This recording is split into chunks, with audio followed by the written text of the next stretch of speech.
반갑습니다. 전도서 3장 말씀을 읽고 나누는 시작을 할게요. 범사에 기한이 있고 천하만사가 다 때가 있나니 날 때가 있고 죽을 때가 있으며 심을 때가 있고 심은 것을 뽑을 때가 있으며 죽일 때가 있고 치료할 때가 있으며 할 때가 있고 세울 때가 있으며 울 때가 있고 웃을 때가 있으며 슬퍼할 때가 있고 춤출 때가 있으며 돌을 던져 버릴 때가 있고 돌을 던져 버릴 때라는 주제를 가지고 말씀 나눠볼게요. 성장의 걸림돌을 제거하라라는 제목으로 말씀을 나눕니다. 전도서는 돌을 던져 버릴 때가 있다라고 말하죠. 성경에는 돌에 관한 다양한 비유들이 나옵니다. 돌이 약속의 기준, 즉 지계석이 되기도 하고 돌을 인격체로 비유하기도 하고 돌들이 즉시 소리를 지르리라 이렇게 표현하죠. 예수 그리스도를 가리켜서 베드로는 산돌, 마태기자는 모퉁이 돌, 또 바울 같은 경우는 거치는 반석 이런 표현을 사용하기도 합니다. 또한 사단이 예수님을 시험할 때 가장 먼저 돌로 떡덩이를 만들라고 시험을 하죠. 또 씨 뿌리는 자 비유 같은 걸 보면 씨의 성장을 가로막는 존재로 바로 돌이 비유되고 있습니다. 70인 여기에서는 돌 리도스라고 하는 단어가 대략 한 성경에 300번 나오는데 신약에 한 59번 정도 사용이 됩니다. 거의 대부분은 일반적인 돌의 의미를 가지고 사용이 되고 뭐 예를 들어 경기에서 맷돌, 돌기둥, 돌더미 하면 다 돌의 의미를 가지고 사용이 되잖아요. 이게 이제 본래적인 의미인데 우리가 주목할 것은 뭐냐? 돌이 돌로서의 의미를 사용하지만 사실 그 속에 다른 상징적인 의미로 사용되어질 때 그렇게 사용된 용례를 통해서 우리가 버려야 할 것들이 무엇인지를 한번 고민해보는 시간을 가질 수 있다라고 생각을 해요. 마태복음 4장 3절에 보니까 시험하는 자가 예수께 나와 이르되 내가 만일 하나님의 아들이 명하여 이 돌들로 떡덩이가 되게 하라. 첫 번째 마귀의 시험이죠. 먹을 것에 대한 시험입니다. 사실 이 먹을 것에 대한 시험은 인간의 역사와 함께했던 시험 가운데 하나잖아요. 왜? 인간은 생존해야 되고 생존 속에 생명을 살아내야 하는데 사실은 주객에 전도돼서 생명을 살아내는 게 아니라 생존형 인간으로 인생을 살아갈 때가 너무나 많이 있죠. 그럴 때 우리는 하나님을 바라보지 못한다는 거죠. 그게 불행이죠. 첫사람 아담과 하와가 받았던 시험이 선악과를 먹는 문제였음을 잊지 말아야 됩니다. 에서가 받았던 시험도 팥죽 한 그릇이잖아요. 이스라엘 백성이 광야에서 외쳤던 시험, 이것도 역시 먹을 거죠. 또 만나와 메추라기가 주어지는 거죠. 엘리멜렉과 나오미의 가족이 베들레헴 땅을 떠나 모압으로 가게 되었던 이유가 뭐냐? 결국 흉년에 이은 기근 때문이죠. 다니엘 역시 첫 번째 만났던 난관이 뭐예요? 왕이 먹는 음식에 관한 시험이었던 것이죠. 다니엘은 구별된 음식에서부터 자기의 사명을 시작을 합니다. 그러니까 실패한 사람은 언제나 성경에서 보면 실패한 사람들은 언제나 이 먹는 것을 자꾸 넘어진다는 거죠. 먹는 것 때문에 사명도 버릴 수가 있고 이것은 신앙의 가장 큰 시험이 무엇인지를 알려주는 말씀이라고 저는 생각을 해요. 광야의 성도들이 광야에서 가장 통과하기 어려운 것이 뭘까? 이건 과연 먹고 사는 문제인 거죠. 우리 역시 마찬가지죠.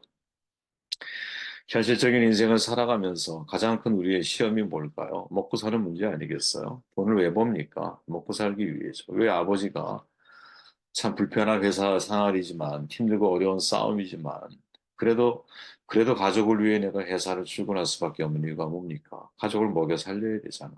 그죠? 생존의 문제. 헨리 나우의 신부가 이것을 상황보호의 시험이라고 표현을 했죠. 상황부합의 시험. 돌은 상황을 뜻하는 거죠. 그죠? 상황보함이 뭘까? 그 상황이 그것이 최선이다라고 하는 생각이거든요. 야, 그 상황에서는 그게 최선이야. 이렇게 생각을 하는 거야. 그렇게 생각하도록 우리를 유도해. 이 세상이라고 하는 것이. 근데 믿음이라고 하는 것은 상황에 따라 달라지는 게 아니잖아요. 말씀에 따라 살아가는 것이잖아요. 상황을 살아가는 게 아니라 상황 속에서 말씀을 살아가는 거잖아요. 예수님의 답이 이렇잖아요. 예수께서 대답하여 이르시되 기록되었을 때 사람이 떡으로만 살 것이 아니야. 하나님의 입으로 나오는 모든 말씀으로 살아야 돼. 이렇게 말씀하죠.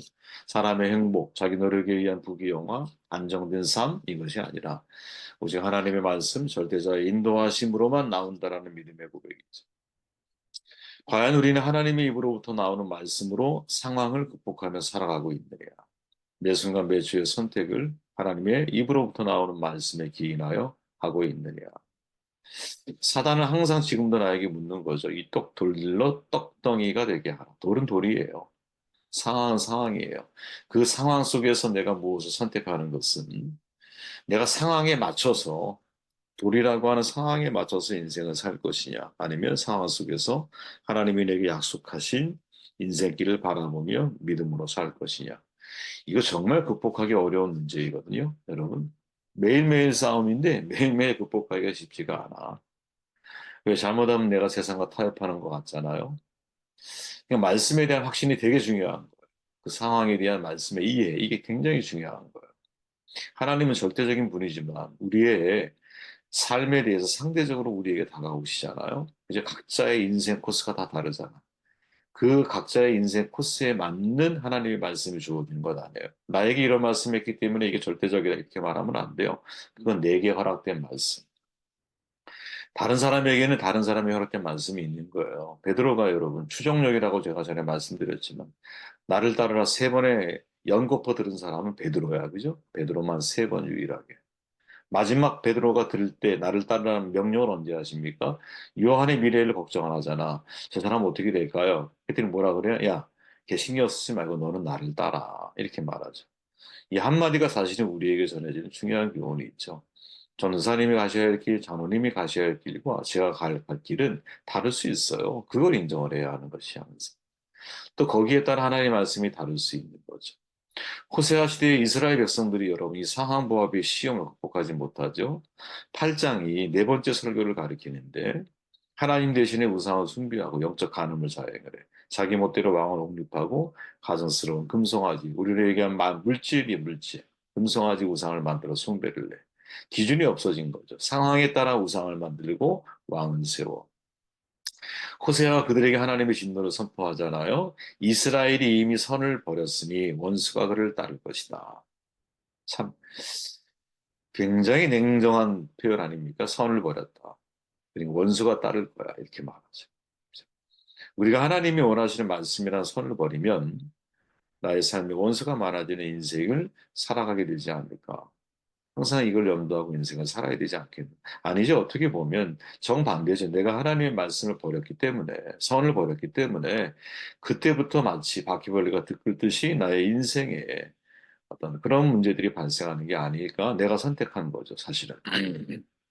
그리고 이어진 말씀이 그들이 왕들을 세웠으나 내게서 난 것이 아니며 그들이 지도자를 세웠으나 내가 모르는 바이며 결국 파괴되고 말리라. 무서운 사실은 선언이죠. 이스라엘 백성들은 자기들 상황에 맞게 우상을 세우고 왕들을 세웠어. 사마리아의 송아지가 바로 그것이야. 근데 하나님께서 말씀하시기를 야, 내게 난 게 아니야. 내가 모르는 바야. 결국 파괴될 거야. 상황 부합보다 말씀 부합의 인생을 선택하는 것이 매우 중요한 신앙인에게 있어 매일의 싸움이구나. 마태복음 13장 5절에 보니까 두 번째, 더러는 흙이 얕은 돌밭에 떨어지며 흙이 깊지 아니하므로 그 싹이 나오나. 돌이죠, 돌. 또 돌이 나와.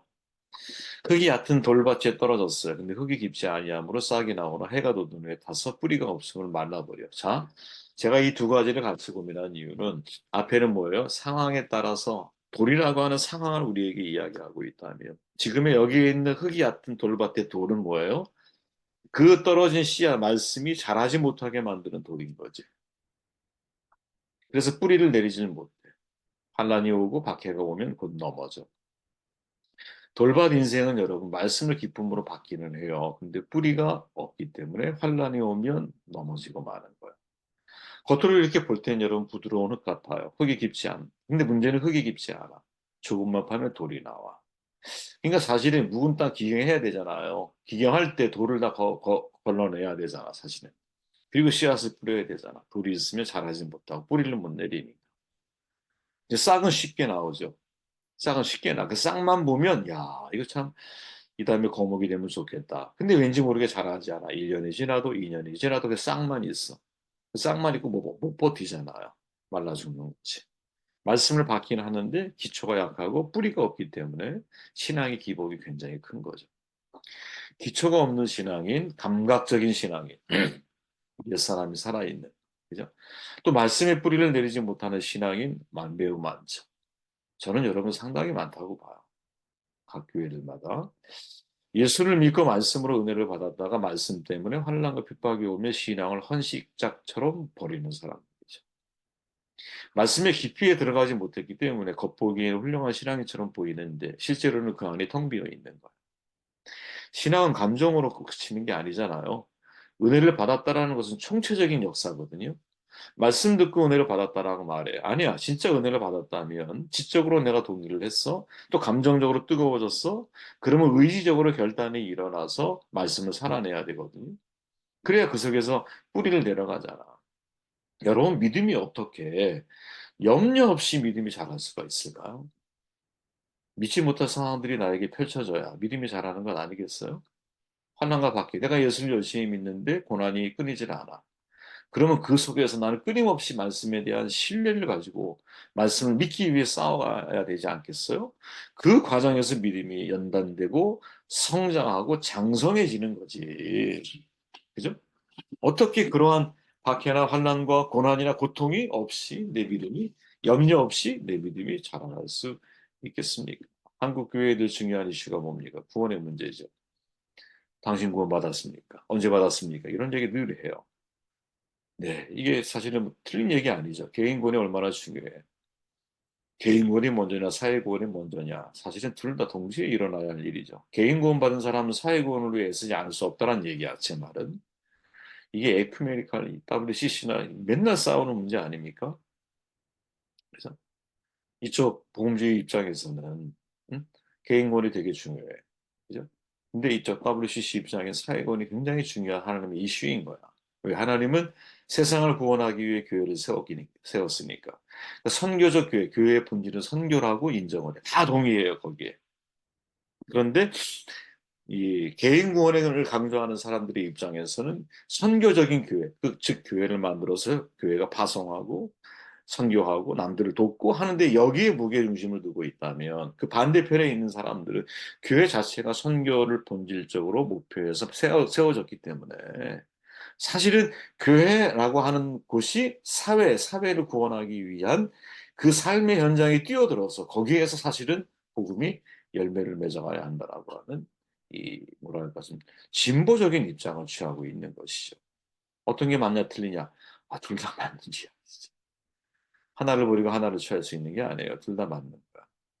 더 정직하게 말하면 내가 진짜 하나님 안에서 교회로 세워지고 있다면 나는 사회에 대한 책임감에 대해서 외면하고 살아갈 수가 없는 거야. 그죠? 내가 속한 자리에서 내가 개인 구원 받은 사람이라면 함께하는 사람들을 돕고 그들을 섬기기 위해서 애를 쓰지 않을 수가 없는 것이죠. 그런데 문제는 구원에만 너무 개인 구원에만 초점을 맞추게 되면 그 외에 다른 것들을 우리가 외면하고 살아갈 때가 너무 많죠. 거기에 머물러 있으면 안 되거든요. 쉽게 말하면 태어나긴 했는데 자라지는 않는다. 출생은 했는데 성장이 없어. 출생만 가지고 계속 고민하는 거죠. 깊어지지 않아. 자라지 않아. 자라지 않으면 유치한 신앙생활을 하게 되거든요. 유치한 신앙생활을 하는 많은 분들 가운데 사실은 가난한 신앙인이 섞여 있을 수도 있죠. 가난한 신앙인들 만나서 얘기 나누다 보면 두 가지 얘기를 해요. 하나는 섭섭하다. 또 하나는 상처받았다. 아, 참 1, 2년 하는 분들이 그런 얘기를 하면 이해가 돼요. 근데 십수년을 만약에 신앙생활 했는데도 그런 문제를 이야기한다면 그분들은 교회의 본질을 잘 이해하지 못하고 있는. 교회는 본질적으로 공동체의 지향적이어야 됩니다. 그죠? 왜? 파란 하나를 어떻게 내가 살아갈 수 있겠어. 그죠? 마을이 필요한 거잖아. 공동체가. 파란 하나를 어떻게 살아가겠어? 살아갈 수 있어요. 그죠? 이걸 어떻게 잘 보관하면 생명력은 있을지 몰라. 근데 공동체에서 잘린 꽃송이는 여러분 뿌리가 없어서 그 안에 있는 생명이 다 고갈되면 죽는 거잖아 말라. 우리도 마찬가지예요. 내가 공동체를 떠나서 혼자 신앙생활 할 수 있다? 이거는 여러분 대단히 위험한 싸움입니다. 스스로 고아가 되려고 하는 거죠. 그건 하나님이 원하시는 게 아니에요. 사람은 여러분 공동체 안에서 성장하고 자라야 되는 거거든요. 공동체 안에서 여러분 자라기 위해서 성장통이 필요하잖아. 그 성장통을 겪어야 자라는 거 아니겠어요? 그죠? 성자통을 겪어야. 내 역할을 해줄 때마다 힘이 들어가 줘야 되는 거잖아. 그러면 여기만 아픕니까? 아닙니다. 이거로 인하여 온몸이 다 아플 수도 있고요. 허리가 아프면 온몸이 다 힘들잖아. 고관절 하나 잘못돼 보세요. 여러분. 몸의 균형이 깨져서 그때부터 몸이 뒤틀리잖아요. 똑같은 거거든요. 상처, 여러분, 언제까지 상처 이야기를 우리가 해야 할까요? 아니에요, 여러분. 초점이 달라진 거예요. 그죠? 누가 시험을 주어서 내가 떠나는 게 아닙니다, 여러분. 내가 믿음의 뿌리가 없기 때문에 떠나는 거예요. 왜 그 책임을 여러분 다른 사람에게 우리가 던지려고 할까요? 그러면 안 되거든요. 내가 믿음의 뿌리가 없기 때문에. 하나님이 나를 쓰는 거잖아요. 나를 부르셨고. 그러면 나의 뿌리는 뭐예요? 내가 예를 들어 공동체 안에서 하나님이 나를 여기에 세우셨다라고 하는 부르심 속에 내가 이 자리에 있는 거죠. 사람에 의해서 이 자리가 결정되는 문제가 아니야. 하나님에 의해서 이 문제가 결정된 문제야. 그죠? 하나님에 의해서. 그렇게 우리가 생각할 때는 우리의 믿음이 두 가지잖아. 말씀에 대한 순종이 믿음이라면 또 하나는 주어진 상황에 대한 순종이 믿음이거든요. 이게 진짜 드러나야 할 믿음이거든요. 주어진 상황에 대해서 하나님이 나에게 무엇을 말씀하기를 원하실까? 내가 어떻게 반응하기를 원하실까? 이 질문과 이 질문의 해답을 찾아가는 과정 속에서 우리의 신앙의 뿌리를 내리고 우리의 신앙이 성장하는 거거든. 믿음이 좋다라는 것은 여러분 시험을 이기는 힘을 가지고 있다라는 거예요. 어떤 시험이 와도. 예수님이 정말 훌륭한 믿음이시잖아요. 그 믿음의 출발이 뭐예요? 아버지의 뜻을 결정하고 믿음의 출발, 공생의 출발이 뭐예요? 사탄의 시험을 팍쇄시키는 거죠. 뭐로? 말씀으로. 이게 진짜 믿음이 좋은 거는 시험을 이기는 힘이 있는 거죠. 시험을 이기는 힘이 있으려면 어떻게 해야 되느냐? 말씀에 깊이 뿌리를 내려야 돼. 시냇가에 심은 나무가 돼야 돼. 아프리카 또 유대 사막도 마찬가지지만 유일하게 그늘을 만들어주신 나무 가운데 하나가 씨띤 나무죠. 예? 너무너무 이 결이 촘촘해서 그거로다가 법궤도 만들었잖아요. 씨띤 나무. 어렵지? 우리나라로 얘기하면 아카시아 나무야, 아카시아 나무. 근데 아카시아 나무가 왜 사막에서 살아날 수 있느냐? 광야에서도. 그 뿌리가 수분을 찾는 데 있어서 아주 탁월한, 그러니까 수분을 찾기 위해서 물기가 느껴지는 곳이라면 땅속 깊은 곳, 사방으로 쭉쭉 뻗어나가는 아주 어마어마한 생명력을 가지고 있대요. 씨띠나무. 우리나라의 아카시아 나무가 이렇게 물론 조금 다르긴 하겠지만 엄청난 거죠. 그죠? 엄청. 아카시아 나무. 아무튼 네. 뿌리를 내려야 되는 거구나. 저는 성경에 많은 돌이 있지만 야, 돌을 던져버릴 때가 있다. 야, 던져버려야 할 돌이 뭘까? 질문해 보았을 때 예수님을 시험의 자리에 세웠던 마귀의 질문. 야, 이 돌들로 떡덩이가 되게 해라. 그리고 예수님이 비유로 말씀하셨던 돌이 얕아, 아니, 이, 뭐죠? 씨앗이 흙이 얕은 돌밭에 떨어졌을 때, 이때의 돌, 둘 다 사실은 말씀을 가리는 매우 중요한, 야, 우리의 성장을 가로막는 돌을 제거하는 것이 이게 굉장히 중요한 문제이구나. 라는 생각을 해보게 되었습니다. 여러분들의 성장을 가로막는 돌들이 뭘까요? 그게 상황입니까? 아니면 그게 혹시 시험이라고 하는 문제입니까? 우리의 믿음이 자라려면 이 두 가지 이 과정 속에서 올바른 선택을 말씀의 뿌리를 내리고 말씀으로 상황을 말씀으로 시험을 극복해 나아가는 훈련을 해갈 때 진짜 믿음이 단련되어지는 것이 아닐까 생각을 하게 되었습니다.